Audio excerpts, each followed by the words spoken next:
Today on Law Weekly, our focus is on the Petroleum Industry Bill and its journey so far. On our interview segment, business lawyer Judge Etomi shares his thoughts about the bill and why it needs to be passed quickly.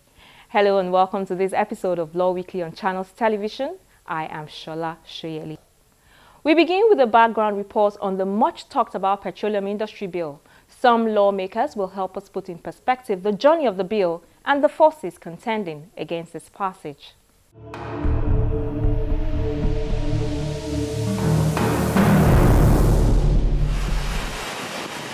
Since the agricultural sector took a back seat, Nigeria has been almost entirely dependent on its oil sector, with the industry accounting for a large percentage of the country's GDP and total earnings. This perhaps best explains the popularity of the Petroleum Industry Bill, PIB, occasioned by the quest to have a comprehensive law for the country's oil and gas sector. The agitation for the bill started shortly after former President Olusegun Obasanjo assumed office in his first term.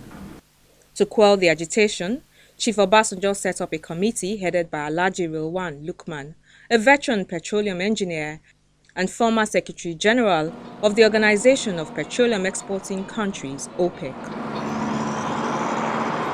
The committee put together its report, and its recommendations formed the basis of the Petroleum Industry Bill of 2007, a bill which has since been subjected to further reviews and adjustments.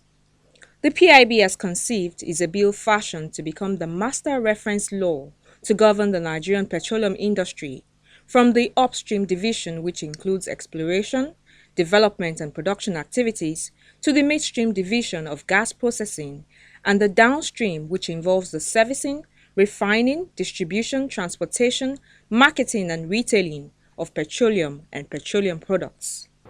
Essentially, those who conceived that bill intended that the petroleum industry ought to be run in a more transparent manner, and that our national oil company, the NNPC, which I have described as a dark tunnel, you know, that the more you look is the less you see, was intended to be unbundled and then divided into several other smaller units.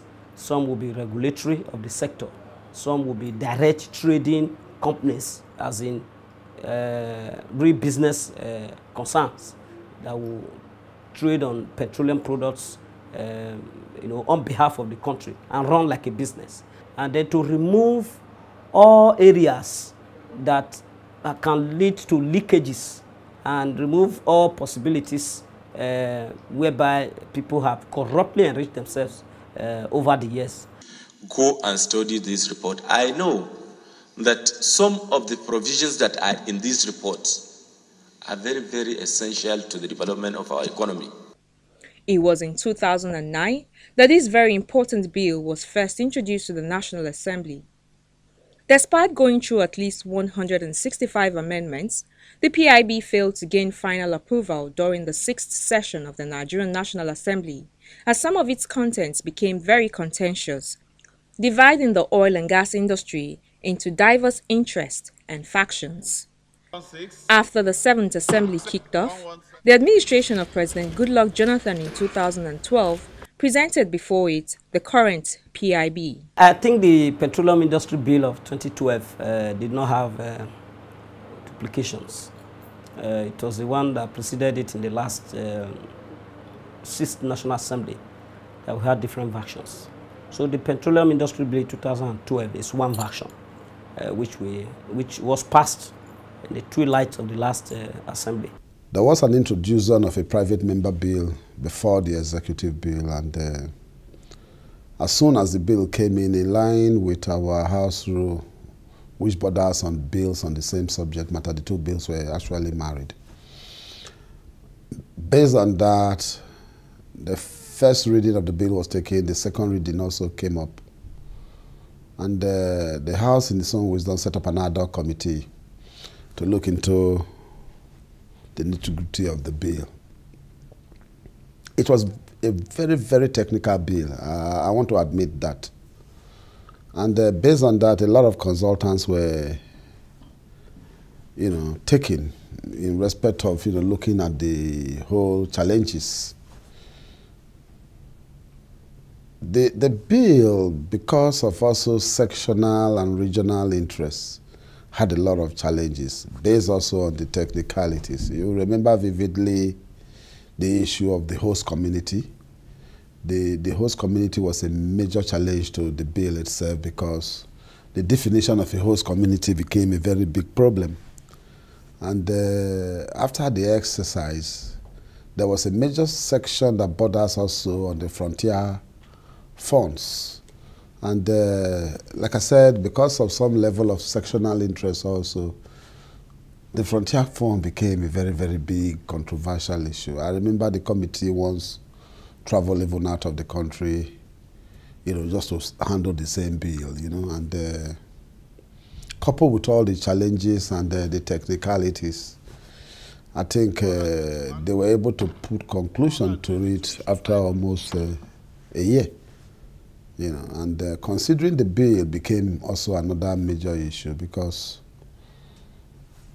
various regions were very, very upset. And then I take example like the issue of the host community. We mostly from the oil producing areas, believing that the area has suffered so much degradation, pollution, environmental hazard, health situation, and a host of other issues, felt that, more should be given, to bring the environment back to what it is. And when we saw that the host community was not properly treated as it should be, and the frontier funds were asking for more money, it became a major issue. And you realize that balancing the equation became a very, very big problem. There is a section in that PIB where it says that the oil companies that are within that host community should pay 10% from their profit after tax. But that 10% is also tax deductible. So if it is tax deductible, that means money that is supposed to be taken to the consolidated revenue fund is now going to be shared to the host community. So now instead of having third tier of government, we have now fourth tier of government. That means federal, state, local government, and host community, which is against the constitution of the Federal Republic of Nigeria. So things of that nature will have to be x-rayed, will have to be sieved. Those from the northern part of the country had a wrong opinion about the Petroleum Industry Bill. They see it as, another opportunity to be able to empower the oil-bearing communities. And so all attempts to persuade them fell on deaf ears. And they have the numbers, because when we're dividing the country into states, into constituencies, they had more. And so they used the advantage to our own detriment. And there was nothing we can do. I regret, and I believe that, that is one of the things impeding development in Nigeria, because there is oil in every country, even within the West African sub-region. Other countries are now attracting investors who either would have invested billions of dollars in Nigeria here to come and invest there. In fact, in one forum, they said that, over $100 billion is waiting to be invested. But nobody wants to invest in an atmosphere where there is uncertainty. I regret it. And it's going to affect, one way or the other, it's going to affect, our economy going forward. Those who proposed that bill also did not want it to go smooth sail, because they empowered themselves. They saw themselves as life ministers of petroleum. So under that bill, they gave the minister so much power than what any minister can ever have. And in passing that bill, we took cognizance of the fact that, given the time-tested axiom of power corrupts, absolute power corrupts absolutely, we decided to strip the minister of several of such powers, and then put some of those powers in the various agencies that are going to be charged with responsibility, so that each agency, there could be interagency relationship, and there could be checks and balances. And then one curious section of the bill that came to us that we removed was that, after all the beautiful things were said about, unbundle NNPC, let everything be done transparently, a clause was inserted in the bill that the president shall in spite of the provisions of this law, have the discretion to award any acre of any acreage or give out any block, any oil block, in the way he deems fit. Well, we thought that, look, as legislators, we can't allow this to go. Because the reason why we are where we are today in the running of our petroleum sector is that successive governments, especially heads of government during the military era, have abused the power of managing their God-given resources, oil, to allocate oil wells to their friends, some to their wives. And that is why today, if you look at the records of Nigerians that have access, that are called oil well owners, you will be shocked and wonder, how did they get it? So we decided also to remove that power so that you can make the process competitive. What we have done with the bill is to ensure that we leave access to exploitation and exploration of petroleum products, be it gas or be it crude oil, must be based on your capacity and your ability to meet the conditions that are set. It should not be based on whether you know the minister or whether the president is your friend. So that was what informed a passage of that Petroleum Industry Bill.